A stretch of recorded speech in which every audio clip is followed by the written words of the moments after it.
Hi all, അസ്സാം വലൈക്കും. Welcome back to my channel. അപ്പോൾ എല്ലാവർക്കും ഇന്നത്തെ വ്ളോഗിലേക്ക് സ്വാഗതം. എല്ലാവരും സുഖമായിട്ട് ഹാപ്പി ആയിട്ടിരിക്കണം വിചാരിക്കണേ. അൽഹംദുലില്ലാ, ഞങ്ങളും ഇവിടെ സുഖമായിട്ട് ഹാപ്പി ആയിട്ടിരിക്കണം കേട്ടോ. അപ്പോൾ ഇന്നത്തെ വ്ളോഗിൽ കുക്കിങ്ങും ക്ലീനിങ്ങും അതുപോലെ തന്നെ എൻ്റെ കുറച്ച് വിശേഷങ്ങളും ഒക്കെ ഉൾപ്പെടുത്തിയിട്ടുണ്ട്. വീഡിയോ എല്ലാവരും എൻ്റെ വരെ കാണാനായിട്ട് ശ്രമിക്കുക. സബ്സ്ക്രൈബ് ചെയ്യാതെ കാണുന്ന കൂട്ടുകാരൊക്കെ പ്ലീസ് ഒന്ന് സബ്സ്ക്രൈബ് ചെയ്യുക. ലൈക്കും ഷെയറും കമൻറ്റും ഒക്കെ ചെയ്യുക. ബെല്ലൈക്കൺ ക്ലിക്ക് ചെയ്യുക. എന്നാലാണ് നമ്മളിടുന്ന വീഡിയോസിൻ്റെ നോട്ടിഫിക്കേഷൻ അപ്പോൾ ലഭിക്കുള്ളൂ കേട്ടോ. അപ്പം ഇന്നിതാ രാവിലെ തന്നെ കിച്ചണിക്ക് ഇറങ്ങിയിട്ടുണ്ട്. പനിയൊക്കെ മാറിയിട്ടോ അൽഹംദുലില്ലാ. ഇനിയിപ്പോൾ പനി ഉണ്ടായതിൻ്റെ ഒരു ക്ഷീണങ്ങളൊക്കെ ബാക്കിയുണ്ട് കേട്ടോ. ഞാൻ രാവിലെ തന്നെ ഓട്ടടക്ക് മാവ് ഉണ്ടാക്കി വെച്ചിട്ടാണ് കേട്ടോ പോയത്. സുബഹി കഴിഞ്ഞിട്ട് വന്ന് മാവ് ഉണ്ടാക്കി വെച്ച് പോയതായിരുന്നു. ഇപ്പോൾ ഇതാ 7 മണിയായി. ഞാൻ വീണ്ടും കിച്ചണിക്ക് വന്നു കേട്ടോ. അപ്പോൾ ഇതാ പതിവ് പോലെ തന്നെ കൗണ്ടർ ടോപ്പൊക്കെ വൃത്തിയാക്കി സ്പൂൺ റെസ്റ്റൊക്കെ കഴുകി നമ്മൾ കുക്കിംഗ് ഒക്കെ തുടങ്ങാൻ പോവാണ് കേട്ടോ. അപ്പോൾ ഇന്നലത്തെ ഫിഷ് കറി ബാക്കിയുണ്ട്, അതാണ് ഒന്ന് ഓട്ടട ആക്കിയത്. അപ്പോൾ ഒരുപാട് കൂട്ടുകാർ എൻ്റെ പനീൻ്റെ വിശേഷങ്ങളും റെസ്റ്റ് എടുക്കിത്താന്നൊക്കെ പറഞ്ഞിട്ട് മെസ്സേജ് ചെയ്തു കേട്ടോ. അൽഹംദുലില്ലാ, എനിക്ക് ഭയങ്കര ഹാപ്പിയായി, സന്തോഷം. എല്ലാവരോടും ഒരു ബിഗ് താങ്ക്സ്. അപ്പോൾ ഇതാ ഞാൻ മാവ് രാവിലെ തന്നെ ഉണ്ടാക്കി വെച്ചിട്ടുണ്ട്. ഓട്ടട മാവിൻ്റെ റെസിപ്പിയൊക്കെ ഞാൻ ചെയ്തിട്ടുണ്ടായിരുന്നു കേട്ടോ. നിങ്ങൾ കണ്ടിട്ടുണ്ടാവുമെന്ന് പ്രതീക്ഷിക്കണേ. തേങ്ങ ഇതാ കൊണ്ടുവന്ന് പൊടിച്ചിട്ടുണ്ട്. തേങ്ങ കുറച്ച് കൂടിയോ എന്നൊരു സംശയം കേട്ടോ. ഏതായാലും പൊടിച്ചെടുത്തത് മുഴുവനായിട്ട് ഞാൻ അതിലിട്ടു. നല്ല ടേസ്റ്റ് ഉണ്ടായിരുന്നു കേട്ടോ. തേങ്ങ കൂടും തോറും ടേസ്റ്റ് ഉണ്ടാവും തോന്നുന്നുണ്ട്. പക്ഷെ അധികം കൂടിയാൽ അപ്പം നന്നാവില്ല കേട്ടോ, അത് വേറെ കാര്യം. അപ്പോൾ ഇതാ ഇളക്കി മിക്സ് ചെയ്തിട്ട്, ഇത് ഇന്നലത്തെ ബ്ലോഗിൽ ഈ ഒരു ബൗളിനെ പറ്റി ഒരുപാട് എൻക്വയറി വന്നിരുന്നു കേട്ടോ. ഇത് ഇക്സോറിൻ്റെ പ്രോഡക്റ്റാണ്. 1 ലിറ്റർ കപ്പാസിറ്റി ആണെന്ന് തോന്നുന്നത്. ഇത് കുറച്ചായി വാങ്ങിയിട്ട് അങ്ങനെ യൂസ് ചെയ്യാറുണ്ടായിരുന്നില്ല. അപ്പം അങ്ങനെ എടുത്തിങ്ങനെ യൂസ് ചെയ്യണം ഓരോന്ന് കേട്ടോ. വീഡിയോയിൽ ഇങ്ങനെ യൂസ് ചെയ്യാലോ, വെറുതെ വെച്ചിട്ട് കാര്യമില്ലല്ലോ എന്ന് കരുതിയിട്ട് എടുത്ത് യൂസ് ചെയ്യാണ്. നല്ല യൂസ്ഫുള്ളാണ് കേട്ടോ. നമ്മൾ കുറച്ചാളല്ലേ ഉള്ളൂ, കുറച്ച് ബാറ്റർ മതിയല്ലോ. 1 ലിറ്റർ കപ്പാസിറ്റി ഉണ്ട് കേട്ടോ, അത്ര ചെറുതൊന്നുമല്ല. അപ്പോൾ അതാ പത്തിരിക്ക് ഓട്ടടക്ക് ചട്ടി വെക്കട്ടെ. മീൻകറി ഇപ്പുറത്ത് ചൂടാക്കാനായിട്ട് വെച്ചിട്ടുണ്ട്. 2-3 ദിവസം പനിയും കാര്യങ്ങളൊക്കെ ആയിട്ട് വീടാകെ അലങ്കോലമായിക്കണം കേട്ടോ. ഞാൻ അന്ന് ഡീപ്പ് ക്ലീൻ ചെയ്താലും ഇപ്പോൾ വീണ്ടും ഡീപ്പ് ക്ലീൻ ചെയ്യേണ്ട ഒരവസ്ഥയിൽ എത്തിയിട്ടുണ്ട് വീട്. നമ്മൾ കിടന്നു പോയാൽ അങ്ങനെയുള്ള അത്യാവശ്യത്തിനുള്ളത് ചെയ്യാന്നല്ലാതെ 4 ദിവസമായിട്ടൊന്നും ചെയ്തിട്ടുണ്ടായിരുന്നില്ല. ഞാൻ ഒന്നാമത് കഫ്കെട്ട് ഭയങ്കരമായിട്ട് കൂടുതലുണ്ടായിരുന്നു. അപ്പോൾ ഭയങ്കര കിതപ്പും പ്രശ്നമൊക്കെ ആയിട്ട് ഭയങ്കര ബുദ്ധിമുട്ടായിരുന്നു കേട്ടോ. ഇപ്പം അൽഹംദുലില്ലാ ഓക്കെ ആയി. ഇപ്പം ആ കഫ്കെട്ടൊക്കെ മാറിയിട്ടുണ്ട്. എന്നാലും പൂർണ്ണമായിട്ട് മാറണമെങ്കിൽ കുറച്ച് ദിവസം പിടിക്കുമല്ലോ. ആ ഒരു ബുദ്ധിമുട്ടൊക്കെ ഉണ്ട് കേട്ടോ. പനിയൊക്കെ മാറിയിട്ടുണ്ട്. അപ്പോൾ അതാ ചായയും ആ കൂട്ടത്തിൽ വെക്കട്ടെ കേട്ടോ. ഞാനും കാക്കി മാത്രമേ ചായ കുടിക്കുള്ളൂ കേട്ടോ. മോന് ചായ കൊടുക്കാറില്ല. പിന്നെ ഞങ്ങൾ രണ്ടാളും ഓരോ ഗ്ലാസ് ചായ കുടിക്കുള്ളൂ. രാവിലെ ഓരോ ഗ്ലാസ്സും വൈകുന്നേരം ഓരോ ഗ്ലാസ്സും. കൂടുതലായിട്ട് ചായ കുടിക്കാറില്ല കേട്ടോ. അങ്ങനെ ചിലരൊക്കെ ബ്രേക്ക്ഫാസ്റ്റൊക്കെ പിന്നെയും ഒഴിച്ച് കുടിക്കുകയൊക്കെ ചെയ്യുമല്ലോ, അതൊന്നുമില്ല കേട്ടോ.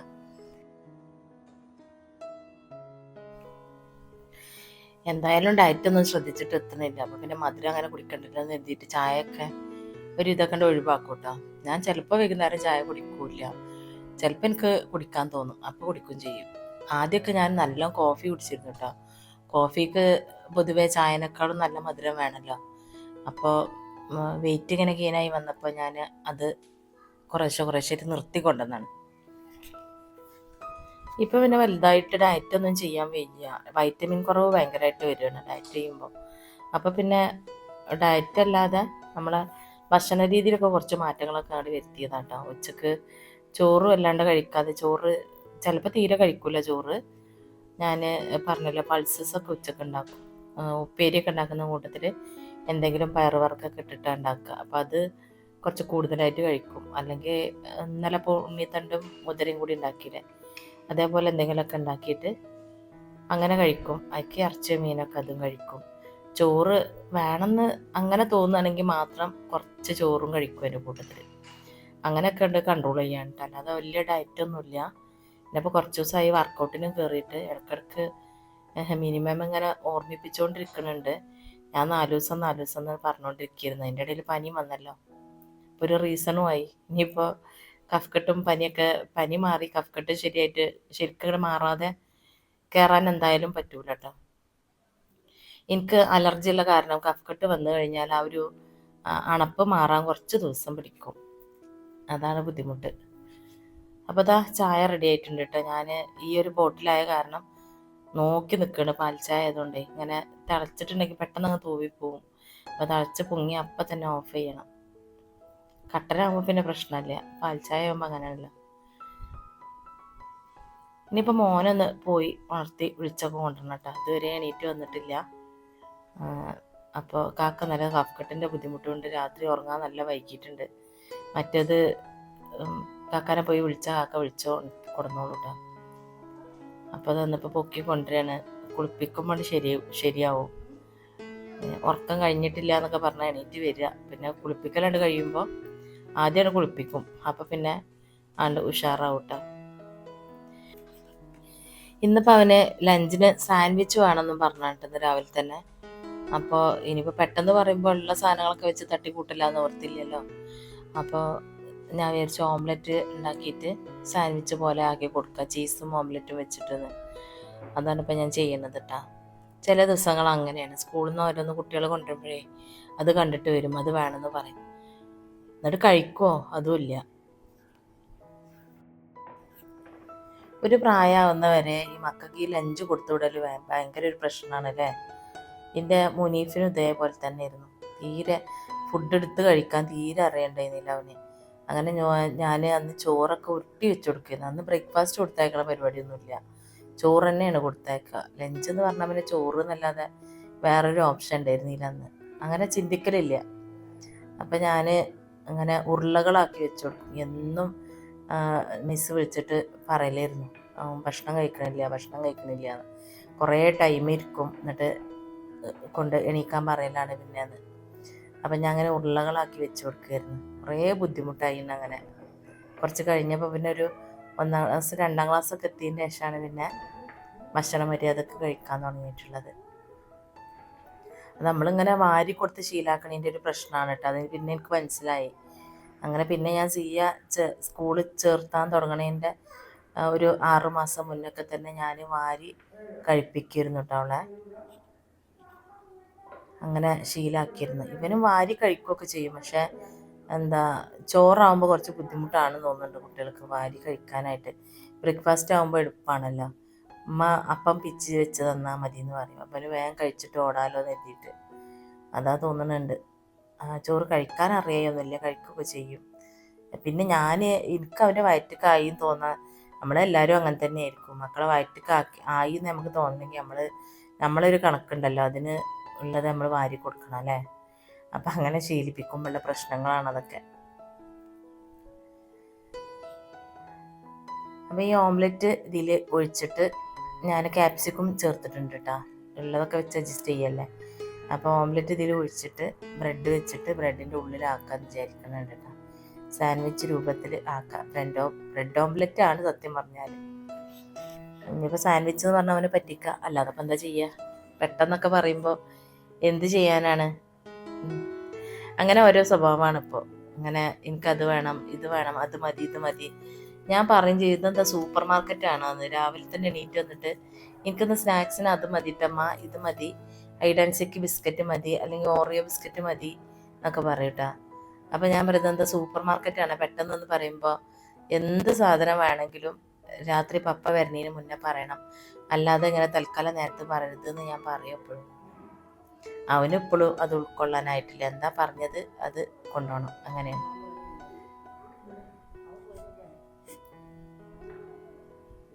അപ്പോൾ ഇതിലൊരു ചീസിൻ്റെ സ്ലൈസും കൂടെ മുറിച്ചിട്ടിട്ട് ഒരു ബ്രെഡും മേലെ വെച്ച് ഒന്നും കൂടി ഒന്ന് ബട്ടറിൽ സോട്ട് ചെയ്തിട്ടെടുക്കാം.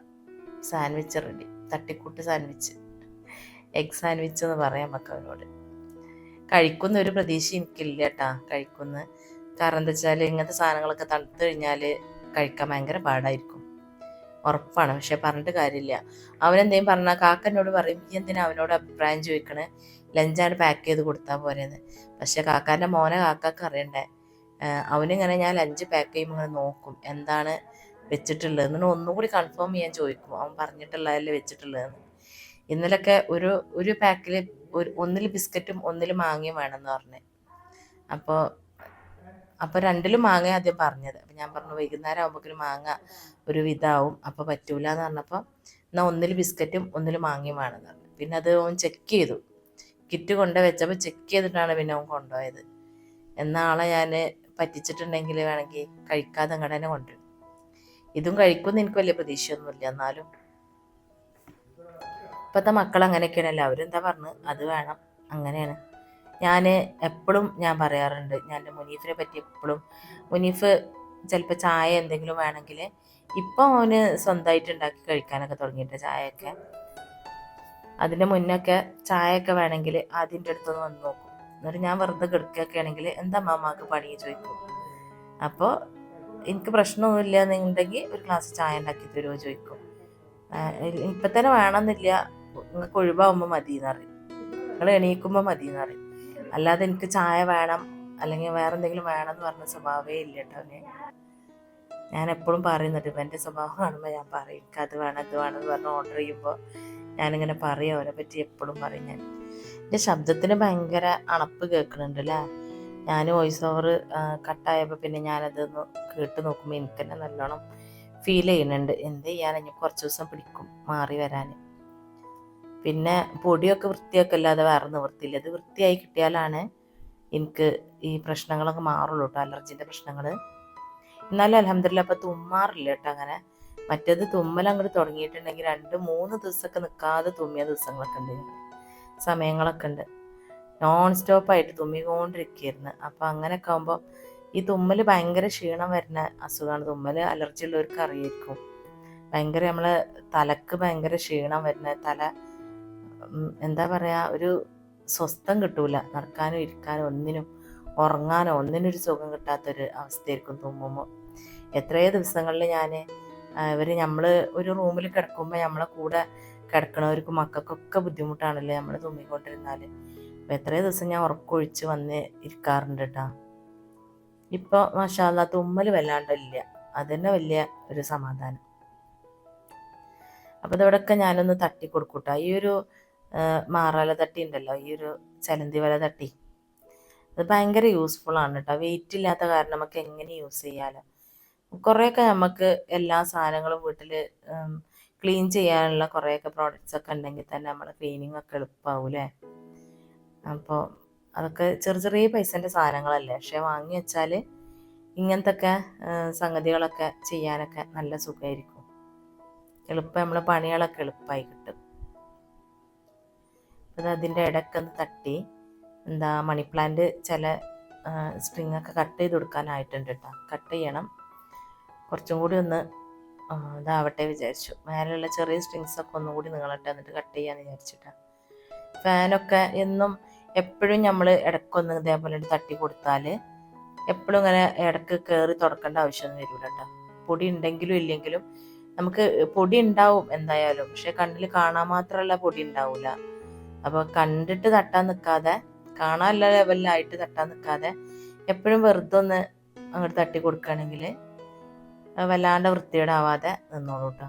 പിന്നെ ഫാനൊക്കെ നമ്മളിങ്ങനെ നനച്ച് തുടക്കുമ്പോൾ അതിൻ്റെ പെയിൻറ്റ് ഭയങ്കരമായിട്ട് നിങ്ങൾ ശ്രദ്ധിച്ചിട്ടുണ്ടാവും, പൊള്ളം വന്നിട്ട് ഇങ്ങനെ പൊള്ളിച്ച് വന്നിട്ട് ഇങ്ങനെ പോരും. അപ്പോൾ അതൊക്കെ വരാതിരിക്കാൻ എപ്പോഴും നനച്ച് തുടക്കേണ്ട അവസരങ്ങൾ കുറക്കുകയാണല്ലോ നല്ലത്. അപ്പോൾ നമ്മൾ ഇടയ്ക്ക് തട്ടി കൊടുത്താൽ അങ്ങനെ ക്ലീൻ ആയിട്ട് നിന്നോളും. അതേപോലെ തന്നെയാണ് ഈ ഒരു പ്രോഡക്റ്റ് കേട്ടോ. നമ്മൾ ചൂലുകൊണ്ട് ഇവിടുന്നൊക്കെ അടിക്കുമ്പോൾ എന്തായാലും പൊടി പാറിയിട്ട് അവിടെ ഇവിടെയൊക്കെ പറ്റും. പിന്നെ അതല്ല, ഇന്നെപ്പോലൊക്കെ ഡസ്റ്റ് അലർജി ഉള്ളവരൊക്കെ ആണെങ്കിൽ മൂക്കിൽ കയറി ഭയങ്കര തുമ്മലായിരിക്കും. ഇന്നെ സംബന്ധിച്ച് എനിക്ക് പൊടി കണ്ടാൽ തന്നെ തുമ്മൽ വരും കേട്ടോ. തുമ്പണമെന്നൊരു ടെൻഡൻസി ഇങ്ങനെ വരും എനിക്ക്. എല്ലാവർക്കും ഉണ്ടോയെന്ന് എനിക്കറിയില്ല, അലർജി ഉള്ളവർക്ക്. നമ്മൾ വണ്ടിയിലൊക്കെ പോവുകയാണെങ്കിൽ, പുറത്ത് റോഡ് പണിയൊക്കെ നടക്കുകയാണെങ്കിൽ പൊടി ഇങ്ങനെ മാറുന്നുണ്ടെങ്കിൽ എനിക്ക് തോന്നും എനിക്ക് തുമ്മാൻ വരുന്നുണ്ടെന്ന്. സാധാരണ ഞാൻ ക്ലീനിങ് വീഡിയോ ഇടുമ്പോൾ 2x 3x ഇട്ടിട്ടാണ് ഞാൻ കാണിക്കാറുള്ളത് അല്ലേ. ഇന്നിപ്പോൾ ഞാൻ കാക്കാനോട് പറയായിരുന്നു, ഞാൻ തന്നെ പ്രവർത്തിക്കുന്നത് 2x, പിന്നെ അതിൻ്റെ ആവശ്യം വരുന്നില്ല എന്ന്. കാരണം എന്താ വെച്ചാൽ എനിക്കൊന്ന് പുറത്ത് പോകണമായിരുന്നു കേട്ടോ, കുറച്ച് സാധനങ്ങളൊക്കെ വാങ്ങാണ്ടായിരുന്നു. ചമ്മാട് വരെ പോകണമായിരുന്നു. അവിടെ ഹെയ്തി എന്ന് പറഞ്ഞൊരു ഷോപ്പുണ്ട്, അവിടെ നിന്നാണ് ഹിജാബ് നല്ലോണം കിട്ടും കേട്ടോ. അപ്പോൾ ഈ വീട്ടിൽ യൂസ് ചെയ്യുമ്പോൾ നമുക്ക് കുക്ക് ചെയ്യാവുമ്പോൾ തലയിൽ നിൽക്കണമല്ലോ ഷാള്. അപ്പം ഇങ്ങനെ ഷാൾ കൊണ്ട് കളിക്കാൻ പറ്റില്ലല്ലോ, കുക്ക് ചെയ്യും ക്ലീൻ ചെയ്യുകയൊക്കെ ചെയ്യുമ്പോൾ. അപ്പോൾ ഈ ഒരു ഷാള് നല്ലോണം തലയിൽ നിൽക്കും കേട്ടോ. അത് ആ ഒരു ഷോപ്പിലാണ് കിട്ടുക, ആ ഒരു ബ്രാൻഡ്. അപ്പോൾ അത് വാങ്ങാൻ പോകാൻ വേണ്ടിയിട്ട് ഞാൻ അങ്ങനെ കാക്കാനോട് പറഞ്ഞിരുന്നു. അപ്പോൾ ഞാൻ സാധാരണ എന്താണെന്ന് വെച്ചാൽ കാക്കാക്ക് എപ്പോഴും ബിസി ഉള്ള ആളല്ല. അപ്പം ഞാൻ ഇങ്ങനെ അർജൻ്റ് ഇല്ലാത്ത സംഗതികളൊക്കെ എനിക്ക് ഇങ്ങനെ ഒരു ആവശ്യമുണ്ട്, നിങ്ങൾ ഒഴിവുള്ളപ്പോൾ പറയുമെന്ന് പറയട്ടാ. അങ്ങനെ ചെയ്യുക. അല്ലാതെ ഇപ്പം പോകണമെന്ന് പറഞ്ഞാലൊന്നും ആളെ കിട്ടൂല മീൻസ് ആൾക്ക് ബിസി ആയിരിക്കും എപ്പോഴും. അപ്പോൾ നമ്മുടെ സൗകര്യത്തിനനുസരിച്ചൊന്നും ആൾ ഒഴിവാവണം എന്നില്ല കേട്ടോ.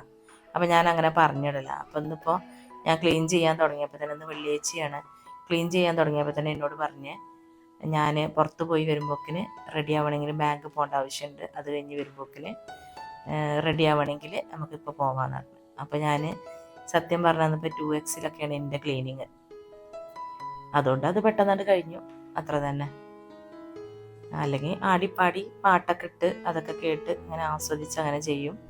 ഇതിപ്പോൾ പെട്ടെന്ന് അങ്ങ് ചെയ്ത് തീർത്തുന്നിട്ടാ. അപ്പം ഇന്നിപ്പോൾ വീഡിയോ 2Xലിടേണ്ട ആവശ്യമൊന്നും വരും തോന്നുന്നില്ല, ഇങ്ങനെ തന്നെ അപ്ലോഡ് ചെയ്താൽ മതിയാവും എന്നാണ് തോന്നുന്നത്. അപ്പോൾ ഈ ഒരു സിറ്റിംഗ് ഹാളിൽ മാത്രം സീലിംഗ് ഇങ്ങനെ ഈ വുഡൻ സീലിംഗ് ആണ് കേട്ടോ, പ്ലൈവുഡിൻ്റെ സീലിംഗ് ആണ്. നമ്മൾ തട്ടിന്തിലാൻ പോലെ ചെയ്തതാണ് കേട്ടോ. നമ്മൾ ആദ്യത്തെ വീട് തറവാട് വീടായിരുന്നു, അപ്പോൾ ഫുള്ള് തട്ടിന്തിലാനായിരുന്നു കേട്ടോ. 2 തട്ടുള്ള വീടും ഒരുപാട് ബെഡ്റൂമുകളും ഒരുപാട് റൂമുകളൊക്കെ ഉള്ള വീടായിരുന്നു. അന്ന് ഞാൻ ഇതേപോലെ ഓരോ ഹോളിലും, അന്ന് ഇതേപോലെയല്ല, ചെറിയ കള്ളികളൊക്കെ ആയിട്ടുള്ള, പഴയ വീട് കണ്ടിട്ടുണ്ടാവുമല്ലോ എല്ലാവരും, അതേപോലത്തെ കള്ളികളൊക്കെ ആയിട്ടുള്ള റൂഫായിരുന്നു. ഇതിൻ്റെ ഓരോന്നിൻ്റെ ഇടയിലിട്ടിട്ട് ഇങ്ങനെ ക്ലീൻ ചെയ്യണം കേട്ടോ. എനിക്കിത് കാണുമ്പോൾ ഭയങ്കര ഇറിറ്റേഷനാണ്. അതാണ് ഭയങ്കര മാറാലൊക്കെ വന്നാലൊക്കെ ഭയങ്കര ഇറിറ്റേഷനാണ്. ഇതിപ്പോൾ മാറാല ചിലപ്പോൾ നമ്മൾ കാണും കൂടിയില്ല, അങ്ങനത്തെ വൈറ്റ് കളറിലൊക്കെ ഉള്ളൊരു മാറാലായിരിക്കും. അപ്പം ഇങ്ങനെ ഒന്ന് ഞാൻ നേരത്തെ പറഞ്ഞ പോലെ തന്നെ കൂടുതലായിട്ട് ബുദ്ധിമുട്ടി ചെയ്യേണ്ട അവസരം വരാതിരിക്കാൻ വേണ്ടിയിട്ട് നമ്മൾ എപ്പോഴും ചെയ്യുമ്പോൾ ഒന്നങ്ങോട്ട് ഇതാക്കുകയാണല്ലോ നല്ലത്. ഞാൻ പറഞ്ഞില്ലേ, ഈ ഒരു മോപ്പ് കൊണ്ട് അടിക്കുമ്പോൾ പൊടിയൊന്നും പാറാതെ അങ്ങോട്ട് അടിച്ച് കിട്ടും. പിന്നെ അതുമല്ല ചൂലുകൊണ്ട് അടിക്കണേനേക്കാൾ സ്പീഡിൽ അടിക്കാനും പറ്റും കേട്ടോ. ചിലപ്പോൾ ഫസ്റ്റായിട്ട് ഉപയോഗിക്കുന്നവർക്കൊക്കെ 2 ദിവസം ഒരു തിരിച്ചിലുണ്ടാവും, കുഴപ്പമുണ്ടാവും, പിന്നെ ഒരു എക്സ്പീരിയൻസ് ആവട്ടെ. ഇതിപ്പോൾ ഞാൻ ഒരുപാട് വർഷങ്ങളായിട്ട് ഇതന്നെ യൂസ് ചെയ്യുന്നത്, ഒരു 10-12 വർഷമൊക്കെ ആയിട്ടുണ്ടാവും ഈ ഒരു മോപ്പ് കൊണ്ട് അടിക്കാൻ തുടങ്ങിയിട്ട്. ഇങ്ങനത്തെ മോപ്പ് കൊണ്ട് അന്നൊക്കെ ഇവിടെ അങ്ങനെ കിട്ടൂലായിരുന്നു, ഇതിപ്പോൾ എപ്പോഴും കിട്ടും. ഇതിപ്പോൾ നമ്മൾ കോട്ടക്കൽ ഹോം സ്റ്റൈൽ എന്ന് പറഞ്ഞ ഷോപ്പിൽ നിന്നാണ് ഞാൻ ഇപ്പോൾ വാങ്ങാറുള്ളത് കേട്ടോ. അപ്പോൾ അവിടുന്ന് കിട്ടാറുണ്ട് എപ്പോഴും. മറ്റേത് കോഴിക്കോടൊക്കെ പോകുമ്പോൾ മാളിൽ നിന്നും അല്ലെങ്കിൽ കോയമ്പത്തൂർ പോകുമ്പോഴൊക്കെയാണ് വാങ്ങിക്കൊണ്ടിരുന്നത്. ഇപ്പം അങ്ങനെയൊന്നുമില്ല, എല്ലായിടത്തും കിട്ടും ഈ സാധനങ്ങളൊക്കെ. അതേപോലെ തന്നെ ഞാൻ പറയാറുണ്ട് എപ്പോഴും, മോപ്പിൻ്റെ ഹാൻഡിലും നീളം കൂട്ടും ഞാൻ, എന്നാൽ പിന്നെ നമ്മൾ വലിയൊരു ബുദ്ധിമുട്ടില്ല, ബാക്ക് പെയിൻ വരാതിരിക്കാനൊക്കെ നല്ലത് അതാണ്. ഒന്നുകിൽ നമ്മൾ നല്ലോണം കുനിഞ്ഞ് നിൽക്കണം, അല്ലെങ്കിൽ നിവർന്ന് നിൽക്കണം. അല്ലാതെ രണ്ടും അല്ലാത്തൊരു ലെവലിൽ നിൽക്കുമ്പോഴാണ് ബാക്ക് പെയിനും ഇതൊക്കെ വരിക. അപ്പോൾ ഒന്ന് ഹാൻഡിൽ നീട്ടി കൊടുക്കൂട്ടാം. അപ്പോൾ ഇത് അന്ന് കമൻറ്റ് ബോക്സിൽ കൂടെ ചോദിച്ചിട്ടുണ്ടായിരുന്നു, ഹാൻഡിൽ ഇവിടുന്ന് വാങ്ങാൻ കിട്ടുകയെന്നൊക്കെ. ഞാൻ ചെയ്തിട്ടുള്ളത്, നമ്മൾ കർട്ടൻ്റെ സംഭവങ്ങളൊക്കെ കിട്ടുന്ന ഷോപ്പുണ്ടല്ലോ, കർട്ടൻ ഷോപ്പ്, അവിടെ കർട്ടൻ അവർ ഈ റോഡ് ഇടുന്ന സ്റ്റിക്ക് കിട്ടും, സ്റ്റീലിൻ്റെതും അലുമിനിയത്തിൻ്റെ ഒക്കെ കിട്ടും. അത് വാങ്ങിച്ചിട്ട് നമ്മൾ മോപ്പിൻ്റെ ക്ലിപ്പ് കിട്ടുമല്ലോ നമുക്ക് വാങ്ങാൻ, സെപ്പറേറ്റ് സൂപ്പർ മാർക്കറ്റൊക്കെ അവൈലബിൾ ആണ്. അപ്പോൾ മോപ്പിൻ്റെ ക്ലിപ്പും അതേപോലെ തന്നെ ഇതിൻ്റെ ഈ ക്ലോത്തും ഒക്കെ സെപ്പറേറ്റ് വാങ്ങാൻ കിട്ടുമല്ലോ, അങ്ങനെ സെറ്റ് ചെയ്തെടുക്കും കേട്ടോ. മറ്റേത് എത്ര നോക്കിയാലും മോപ്പിൻ്റെ ആ ഒരു സ്റ്റിക്ക് 5 അടിയോ ഒക്കെ ഉണ്ടാവുള്ളൂ. 5 അടി ഉണ്ടാവാറുണ്ടോ അറിയില്ല, 5 അടിയൊക്കെ തന്നെ ഉണ്ടാവാറുള്ളൂ. അപ്പോൾ ഭയങ്കര ബുദ്ധിമുട്ടാണ് ആ ഒരു ലെവലിലുള്ള നൃത്തം. അപ്പോൾ ഇതിങ്ങനെ ആകുമ്പോൾ നമുക്ക് താഴേക്ക് നല്ല ഫോഴ്സും ചെല്ലും, പോരാത്തതിന് നമുക്ക് വലിയ ബുദ്ധിമുട്ടുമില്ല. അതാ നല്ലത് കേട്ടോ.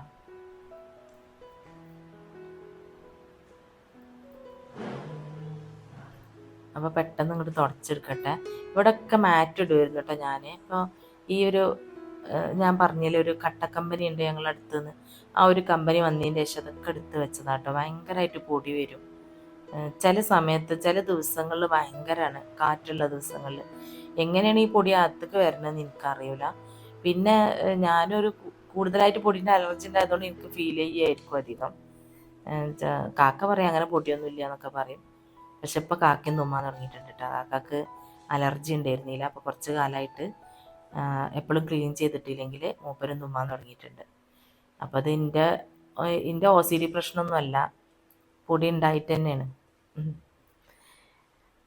അപ്പോൾ അങ്ങനെ കേട്ടോ, അതാണ് ഞാൻ റോബും ഒക്കെ ആയിട്ട് ഇങ്ങനെ അഡ്ജസ്റ്റ് ചെയ്ത് പോകുന്നത്. കാരണം ഞാൻ മുന്നേ വ്ളോഗിൽ പറഞ്ഞിട്ടുണ്ടാവും, നമ്മൾ 2-3 ദിവസം വീട്ടിൽ നിന്ന് പുറത്ത് പോയാൽ വീട്ടിലേക്ക് തിരിച്ച് വരുമ്പോൾ ഭയങ്കര ബുദ്ധിമുട്ടായിരുന്നു. ഇപ്പോൾ റോബോ ഉള്ള കാരണം അത് നമുക്ക് വൈഫൈ കൂടെ ആക്സസ് ചെയ്യാമല്ലോ, അങ്ങനെ വർക്ക് ചെയ്യിച്ചിട്ട് അങ്ങനെയൊക്കെയാണ് അഡ്ജസ്റ്റ് ചെയ്ത് പോകുന്നത് കേട്ടോ. അലർജി ഭയങ്കര ചൊറ പിടിച്ച അസുഖം തന്നെ. ഇത്ര ഒരു ബുദ്ധിമുട്ടുള്ള അസുഖം വേറെ ഉണ്ടോയെന്ന് സംശയമാണ്. അപ്പോൾ അതെൻ്റെ ക്ലീനിങ് ഒക്കെ കഴിഞ്ഞു. ഇനിയിപ്പോൾ കിച്ചണിലേക്ക് ഒന്ന് പോകണം. കാക്ക വരുമ്പോക്കിന് കുളിച്ച് ഡ്രസ്സൊക്കെ മാറ്റി നിസ്കരിച്ചിട്ട് വേണം ഇനിയിപ്പോൾ കിച്ചണിക്ക് ചെല്ലാനാട്ടോ. അപ്പോൾ അതാ കുളി നിസ്കാരമൊക്കെ കഴിഞ്ഞ് എന്താ ഞാൻ വീണ്ടും കിച്ചണിക്ക് തന്നെ എത്തിയിട്ടുണ്ട്. ഞാൻ പറഞ്ഞല്ലോ, ബീഫ് അന്ന് നമ്മൾ വേവിച്ചിട്ട് കുറച്ചെടുത്ത് വെച്ചിട്ടുണ്ടായിരുന്നല്ലോ, അതൊന്ന് ഉള്ളിയും തക്കാളിയൊക്കെ വഴറ്റിയിട്ട് ചേർത്ത് ഒരു കറിയാക്കി എടുക്കണം കേട്ടോ, റോസ്റ്റാക്കി എടുക്കണം. നമ്മളിങ്ങനെ പ്രിപ്പയർ ചെയ്തൊക്കെ വെക്കുകയാണെങ്കിൽ ഇതേപോലെയുള്ള ദിവസങ്ങളിലൊക്കെ എന്നെപ്പോലെ സർവൻ്റൊന്നും ഇല്ലാത്ത സ്വന്തമായിട്ടൊക്കെ ചെയ്യുന്ന ആൾക്കാരാകുമ്പോൾ ഇതേപോലെ ദിവസങ്ങളിലൊക്കെ നമ്മൾ പ്ലാൻ ചെയ്ത് വെക്കുകയാണെങ്കിലൊക്കെ എളുപ്പമാണ് കേട്ടോ. ഇത് കുക്ക് ചെയ്യാനായിട്ട് കുറേ സമയം പോകുമല്ലോ, ആ സമയമൊന്നും പോവാതെ നമുക്ക് ക്ലീനിങ്ങിന് നിൽക്കാമല്ലോ. അതേപോലെ ഇന്നത്തെ വീഡിയോൻ്റെ കമൻറ്റിൽ ഉണ്ടായിരുന്നു, ഒരു കുട്ടി ചോദിച്ചിട്ടുണ്ടായിരുന്നു, കടലകളും പയറൊക്കെ കുതിർത്ത് വെക്കണ ഫ്രിഡ്ജിൽ സിപ്ലോ കവറിലും ആക്കി വെക്കുന്നത് ഞാൻ കാണിച്ചിട്ടുണ്ടായിരുന്നല്ലോ, അത് എങ്ങനെയാണ് അവർ വെക്കുമ്പോൾ മുളക്കുകയാണെന്ന് പറഞ്ഞിരുന്നു കേട്ടോ. ഞാൻ സാധാരണ ചെയ്യാറില്ല, ആഴ്ചയിൽ ഒരു ദിവസം ചെറുപയർ, നമ്മുടെ ചെന്നക്കടല, വെള്ളക്കടല, പയറ്, മുതിര, ഇതൊക്കെ ഒരു കുറച്ചൊക്കെ ക്വാണ്ടിറ്റി ഒന്നിച്ച് കുതിർത്തിട്ട് അത് കഴുകി വെള്ളം വാർത്തിട്ട് ഓരോരോ ജിഗ്ലോ കവറിലാക്കി വെക്കും. പിന്നെ കുറേശ്ശെ എടുത്തിങ്ങനെ ഉപയോഗിക്കും. അങ്ങനെയാണ് കേട്ടോ. അത് ചിലപ്പോൾ ചില ഐറ്റംസ് 15 ദിവസം പോവും, ചില ഐറ്റംസ് ഒരു മാസം വരെ പോയതുണ്ട്. എന്നാലും മുളക്കുക ഒന്നും ചെയ്യാറില്ല. ഞാൻ ഫ്രിഡ്ജിലല്ല വെക്കുക, ഫ്രീസറിലാണ് വെക്കുക. വെള്ളം നല്ലോണം വാർത്തിട്ട് ആ ജിഗ്ലോ കവറിലാക്കിയിട്ട് ഫ്രീസറിലാണ് വെക്കുക കേട്ടോ.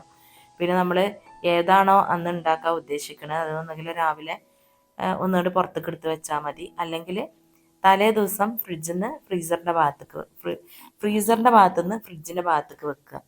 എന്നിട്ട് പിന്നെ രാവിലെ എടുത്തിട്ട്, അപ്പോൾ അതിൻ്റെ മേലെന്ന് ഫുള്ളായിട്ട് ഐസ് പോയിട്ടുണ്ടാവില്ല, പക്ഷെ മേലെന്ന് കുറച്ച് കടലയും ചെറുപയറൊക്കെ അല്ല അങ്ങനെ അങ്ങോട്ട് ഒട്ടിപ്പിടിക്കൂല. നമ്മൾ ഇറച്ചി മീനൊക്കെ വെക്കണ പോലെ കട്ടായിട്ടിരിക്കൂല, ഒന്നിച്ച് കട്ടായിട്ടിരിക്കൂല.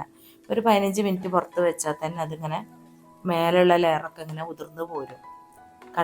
കടലായാലും ചെറുപയറായാലും മുതിര ആയാലൊക്കെ നമുക്ക് അന്നതൊക്കെ യൂസ് ചെയ്യാൻ മാത്രം നമുക്ക് കിട്ടും.